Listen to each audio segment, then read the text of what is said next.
Put your hands up if you have a question for Gabe or Alan, as it turns out.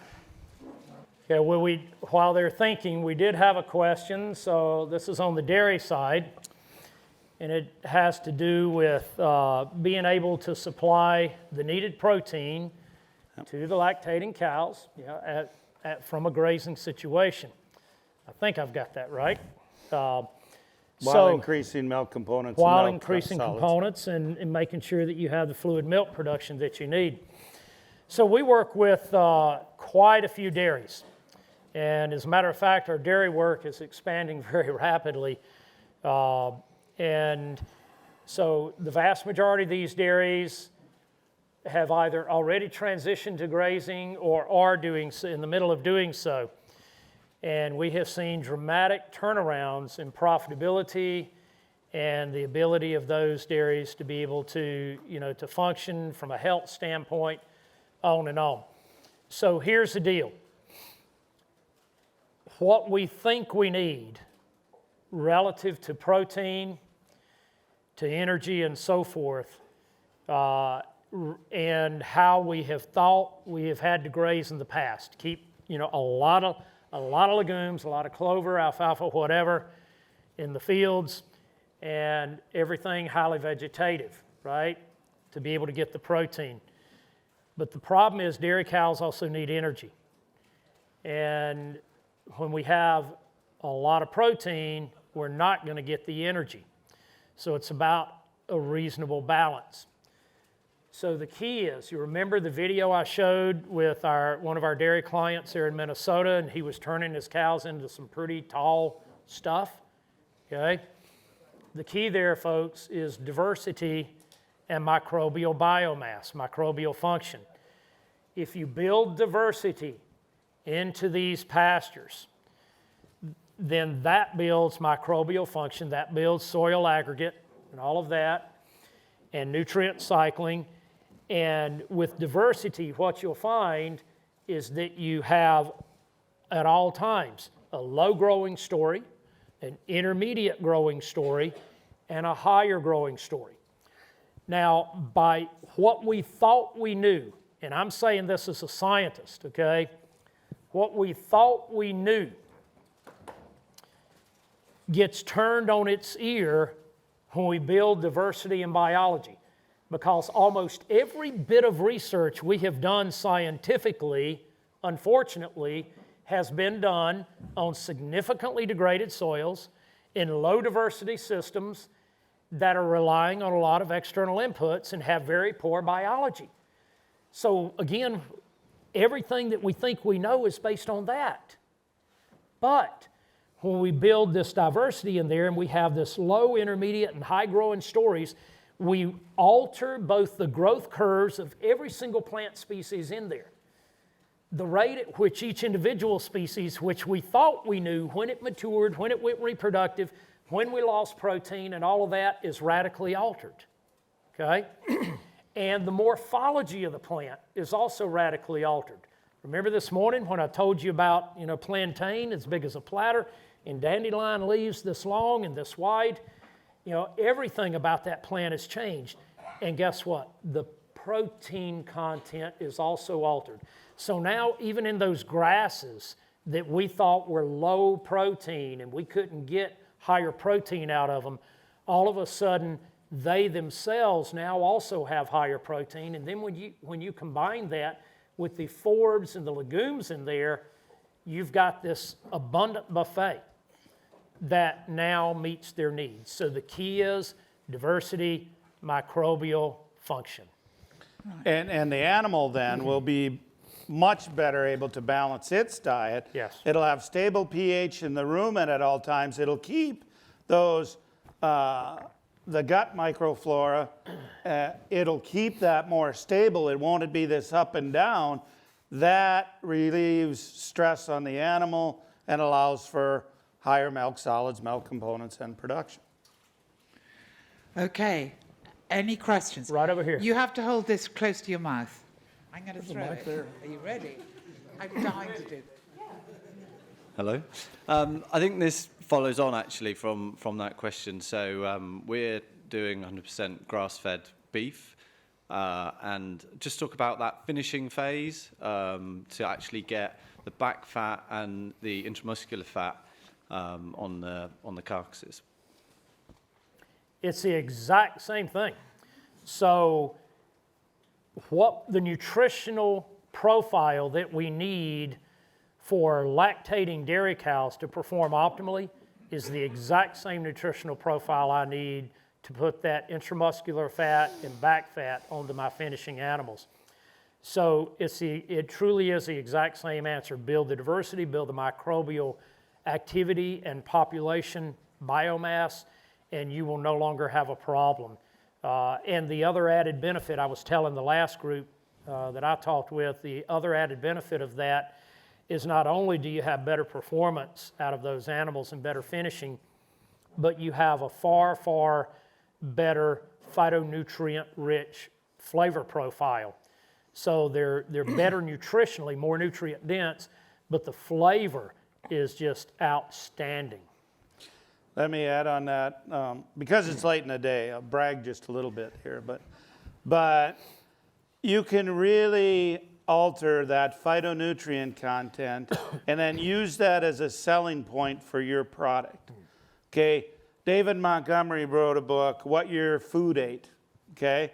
And it's really about how important it is to source your products, your food that you eat, from regeneratively managed soils. So on our ranch, in that book, he talks about you're familiar with omega-6s and 3s, and a human should have an omega-6 to 3 ratio of about 3 to 1. Well, in the United States, the quote-unquote average consumer, it's 20 to 1. 20 to 1, okay? Now, we can get grass-finished beef that performs excellent compared to other proteins. In that book, Dr. Montgomery took some of our pastured proteins, beef, and compared it to wild salmon. The omega-6-3 ratio in our grass-fed beef is now 1.3 to 1. More favorable in omega-3s than wild salmon. Think about that from a marketing selling standpoint. When we can actually put on the label of our grass-finished beef, heart healthy, and we can back it up with science. That's where this can lead to. Okay. Anybody over here? Yeah, hello. It wasn't discussed today about root crops, like potato. And I'm reading your book, Gabe, so I know the way you're doing in your garden. But what about more, let's say, industrialized potato growing for French fry industry? Yeah. In this. Yeah, and the cherries are doing no-till potatoes here also. We looked at some yesterday. We ate some. They were excellent, by the way. Yeah. But Google Rocky Farms in Colorado. Brendan Rocky is a potato grower, and he had a crop rotation of potatoes and then malting barley, potatoes, malting barley. But as he went down the regenerative path, he understood that his whole production model and soil health was dependent on that off year from potatoes. Obviously, potatoes, you're going to do some tillage. So now what he does strips potatoes, very diverse cover crops. Brings in the neighbor's cattle to graze the cover crops. What he's been able to do, he's significantly improved soil aggregation, even though he's destroying it every other year. But he's improved soil aggregation, so his water use has gone down considerably.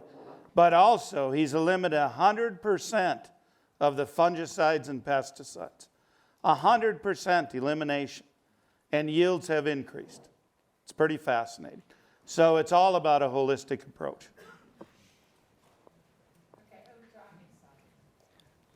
Hi there.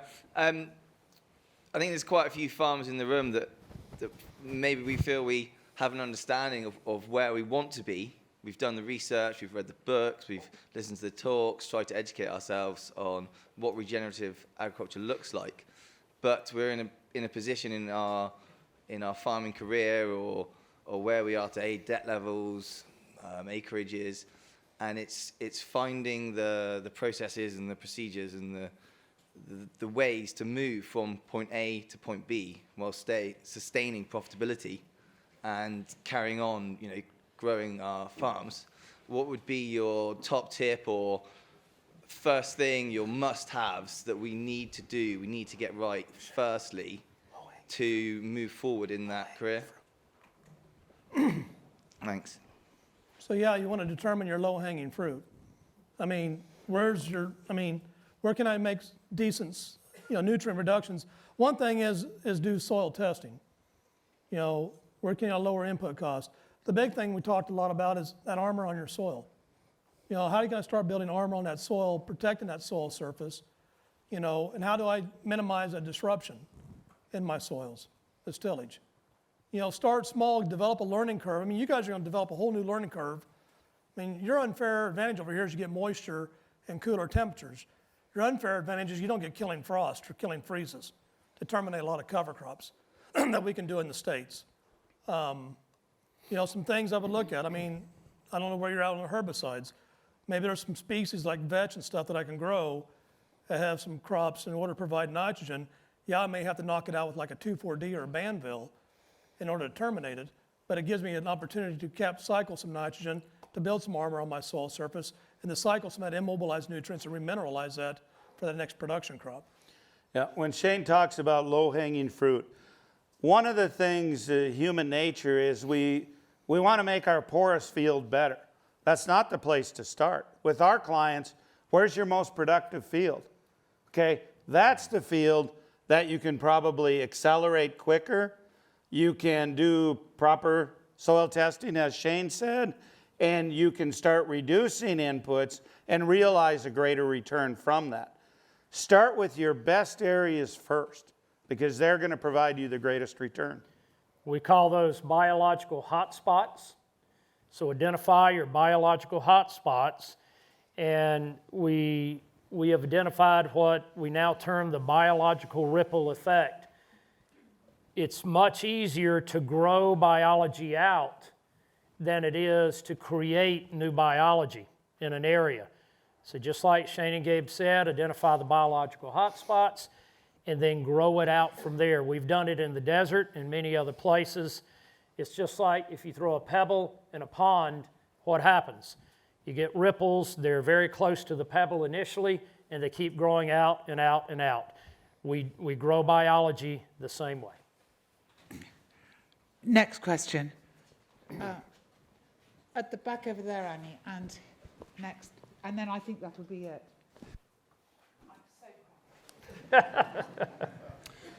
Thanks. So the quality and the resilience is, there's no question about that. The regenerative approach seems way better. What about the quantity?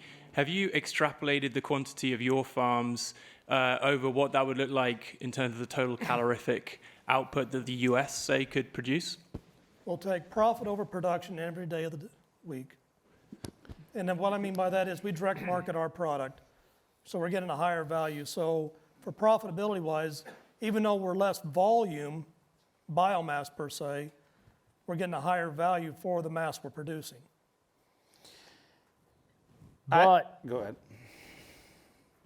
well, what I will say on that too, though, so Shane is right. Net profitability is what is important, folks. It's not sheer gross production, because sheer yield never, ever is what makes us bottom line net profit. It is always the other factors. And sheer yield brought us to this point we're at. Exactly. But what I will say, so I'll compare us to all of our neighbors. So on our acres, neighbors with similar acres, we are now running 2.5 to 3 times more cows than they are on the same number of acres. Okay, now we weren't doing that initially. We actually did a little stock reduction initially to begin that process. But we're now able to run 2.5 plus times number of cows. However, that's not it. Our neighbors are still only running cows. We also have added in not only 2.5 times more cows, we have sheep, We have pastured pigs, we have broilers, we have pastured layers, we have market gardens, we have beehives, and a whole host of other enterprises. And our neighbors have none of that. So on the exact same acres, they're running one revenue-generating enterprise per year. We're running 4, 5, 6 revenue-generating enterprises per year. Yeah, to answer your question, though, we haven't done the math as far as calories per acre, though. I can't give you an answer there.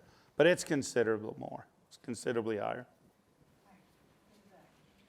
Yeah, and gents, firstly, thank you for today. And we keep hearing around the world of hundreds of millions of dollars and pounds being put into, the potential for changing regenerative agriculture. If you had responsibility for spending a significant part of that money, what would you spend it on? Education, hands down. Education. Alan said it. You cannot implement what you do not know. It's that easy.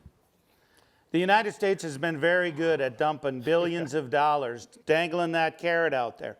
Farmers go running to it, and they'll adopt those practices. The minute that carrot's pulled away, it stops because were never educated as to why that practice is important. I think we've got time for one more question, in fact, if there is. Yeah? Oh, over there. Annie, have you got yours?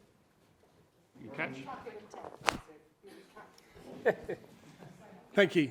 Is a hard stop possible without significantly affecting profit? Oh. Well, I guess I did the hard stop on many things, and realize the easiest money you'll ever make is money you don't spend, and so I think profitability-wise, one of the things that makes Understanding Ag so successful is our ability to work with clients, and pretty much from year one, we're able to increase profitability. Not in every case, but in most cases. Now, does that mean a cold stop? Usually not. It depends where that client's soils are at and where their risk aversion is at. But most every client, we are able to increase profitability from the start. And that's all that matters to them, Yep. We love a good challenge. Okay. Is there any other burning questions? Because that was quite a short one, Yeah. too. Lady up front here. I was just wondering why your neighbours, when they see you in hard times, aren't flocking to Yeah. Why aren't our neighbors looking to emulate us? I mean, look at me, not many do right? But, though, realize, how people are competitive. When I went through those early years of hail and drought, it was kind of ironic. 4 years of crop failures. One other neighbor had it 3 years, several had it 2 years, but I was the only one with all 4. My neighbors, the only thing they could think of is, good, we're going to be able to buy his land. They will never, ever admit now, I don't care what happens, that I was right and they were wrong. It's very difficult for people to admit they were wrong, And so, I don't know. I don't spend any time a day thinking about it. I just talk about them. My neighbors actually, and my former colleagues at the university both, have actually taken active bets on when we're going to fail. Now that's been quite a while ago, so that we started all of this. So they're still waiting and waiting.